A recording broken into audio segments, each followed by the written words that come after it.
نبی صلی اللہ علیہ وسلم دنیا کا سب سے مشکل ترین کام لے کر اٹھے تھے، اور اس کام کے لیے آپ نے اپنا سب کچھ کھو دیا تھا، ہر طرح کی قربانیاں کی. آپ کا بزنس اور آپ کی قوم کی ناراضگی، خاندان کی ناراضگی، اور اس کے علاوہ بھی بہت سی تکلیفیں، ہجرت، جہاد، کئی چیزیں. اور آپ کے بعد جو بھی اس راستے پہ چلتا ہے اس کو مشکلات آتی ہیں، کبھی معاشی پریشانی آتی ہیں، کبھی اولاد کا مستقبل تاریک نظر آتا ہے، کبھی لوگ ناراض ہوتے ہیں، رشتہ دار ناراض ہوتے ہیں، کبھی ساتھی کم ہو جاتے ہیں. ایسی صورت میں انسان کو کبھی بھی گھبرانا نہیں چاہیے. یہاں نبی صلی اللہ علیہ وسلم کو تسلی دی جا رہی کہ ہم نے آپ کو کوثر عطا کی ہے، لہٰذا آپ شکرانہ ادا کیجئے، نماز پڑھیے، قربانی کیجئے. آپ کا جو دشمن آپ کے خلاف ہے وہ آپ کا کچھ نہیں بگاڑ سکتا. حضرت انس رضی اللہ عنہ کہتے ہیں کہ آپ ہمارے درمیان مسجد میں تشریف فرما تھے کہ آپ پر ہلکی سی اونگ طاری ہو گئی. پھر آپ نے مسکراتے ہوئے سر مبارک اٹھایا تو ہم نے عرض کی کہ آپ کیوں مسکرا رہے ہیں؟ آپ نے فرمایا انزلت علی آنفا سورۃ، میرے اوپر ابھی ابھی ایک سورت نازل ہوئی ہے. پھر آپ نے بسم اللہ پڑھ کر سورت سنائی، اور سورت سنا کر فرمایا اتدرون ما الکوثر، یعنی تلاوت بھی سنا دی اور پھر وضاحت بھی ساتھ ہی کر رہے ہیں، تعلیم دے رہے ہیں. کیا تمہیں معلوم ہے کوثر کیا ہے؟ تو لوگوں نے عرض کیا اللہ اور اس کا رسول ہی بہتر جانتے ہیں. فرمایا وہ ایک نہر ہے جس کا اللہ نے مجھ سے وعدہ کیا ہے، اس میں خیر کثیر ہے. اس نہر میں کیا ہے؟ خیر کثیر ہے. در حقیقت یہ ایک حوض ہے جس پر میری امت قیامت کے دن آئے گی، اس کے برتنوں کی تعداد آسمان کے تاروں جتنی ہوگی، اور اس سے کچھ لوگوں کو ہٹا لیا جائے گا تو میں کہوں گا کہ یہ میری امت ہے. تو مجھے بتایا جائے گا کہ آپ کو نہیں معلوم کہ آپ کے بعد انہوں نے دین میں کیسی کیسی نئی چیزیں نکال لی تھی. صحیح مسلم کی روایت ہے. بہرحال سورت کا محور یہ ہے، مرکزی مضمون یہ ہے کہ آپ صلی اللہ علیہ وسلم پر نعمتوں کا ذکر ہے، آپ کے مقام کی فضیلت کا بیان ہے، اور اس کے بعد آپ کو کیا کرنا چاہیے اس نعمت اور فضیلت کو پا کر، اس کا ذکر ہے کہ آپ شکرانے کے طور پر اللہ کی عبادت کریں اور بندوں کے حقوق کا خیال رکھیں. اس میں ہم دیکھتے ہیں کہ پچھلی صورت میں 4 چیزوں کی بات تھی، یا 4 خاص باتیں تھیں، جس میں سب سے پہلے تو بخل کا ذکر تھا کہ ایک شخص یتیم کی ضرورت پوری نہیں کرتا، مسکین کی نہیں کرتا، ان کو ذلیل کرتا ہے. دوسری چیز نماز میں غفلت کی بات تھی. تیسری چیز دکھاوے کی بات تھی. چوتھی چیز یمنعون الماعون، لوگوں سے خیر روکنے کی بات تھی. اس صورت میں 4 چیزوں کے کرنے کی بات ہے.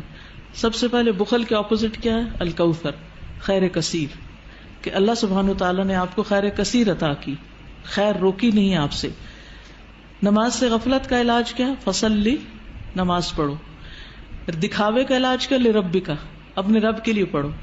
اور پھر یمنعون الماعون، اس کا اپوزٹ کیا ہے؟ ونحر. جو شخص یہ کام کرے، کون کون سے؟ فصلی لربک ونحر، نماز بھی صحیح ادا کرے اور قربانی بھی کرے، صدقہ خیرات بھی کرے، اس کا دشمن سرنگوں ہو جاتا ہے. اس کا دشمن اس پہ غالب نہیں آ سکتا، اس کا دشمن اس کا کچھ بگاڑ نہیں سکتا. کبھی بھی آپ کو کسی سے خطرہ ہو، یہ 2 کام شروع کر دے، اللہ آپ کی حفاظت کرے گا.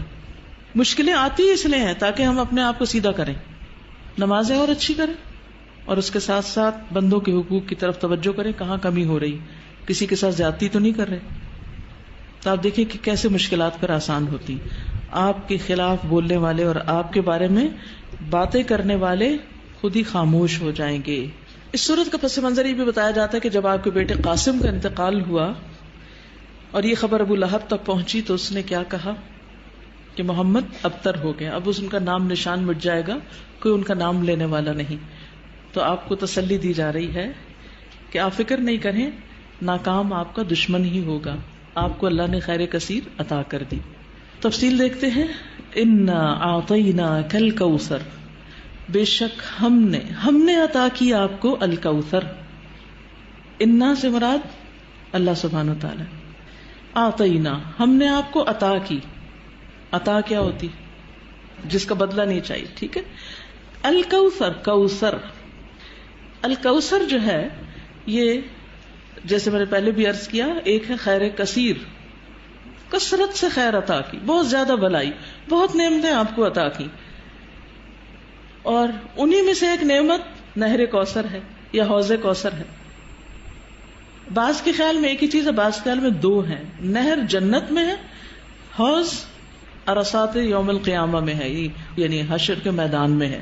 اور نہر کوثر سے پانی آ رہا ہے کس میں؟ حوض میں. اور اس کی مسافت کتنی ہے؟ 1 مہینے کی لمبائی پہ لمبا اور 1 مہینے کی لمبائی پہ چوڑا. اس کی لمبائی چوڑائی اتنی ہے.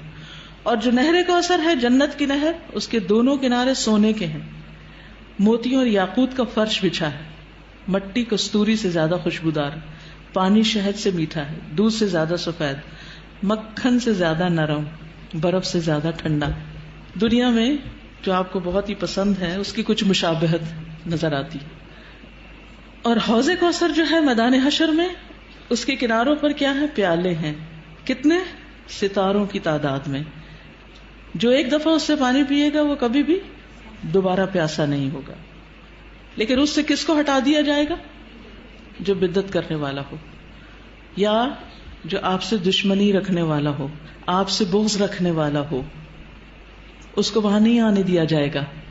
یا جو آپ کے دین سے بغض رکھنے والا ہو، نماز سے نفرت ہے، صدقہ خیرات سے، دین کا ہر کام میں مصیبت لگتا ہے. ایک یہ ہے کہ بوجھل ہونا، اچھا آپ سو کے اٹھے ہیں تو آپ کو بوجھل لگ رہا ہے نماز پڑھنا، وہ ایک فطری سی بات ہے، آپ تھکے ہوئے ہیں یا نیند میں ہیں.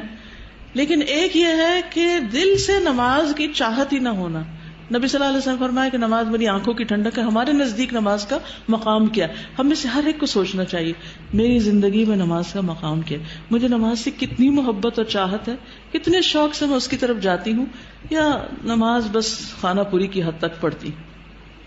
کیونکہ یہ ہماری ایمان کا امتحان ہے. اس میں بہرحال یاد رکھیے، جس نے آپ صلی اللہ علیہ وسلم سے دشمنی رکھی، جس نے آپ سے بغض رکھا، جس نے آپ کی شریعت سے بغض رکھا، اس کے لیے پھر کوئی خیر نہیں، کوئی برکت نہیں، وہ حوض کوثر پر نہیں آ سکے گا.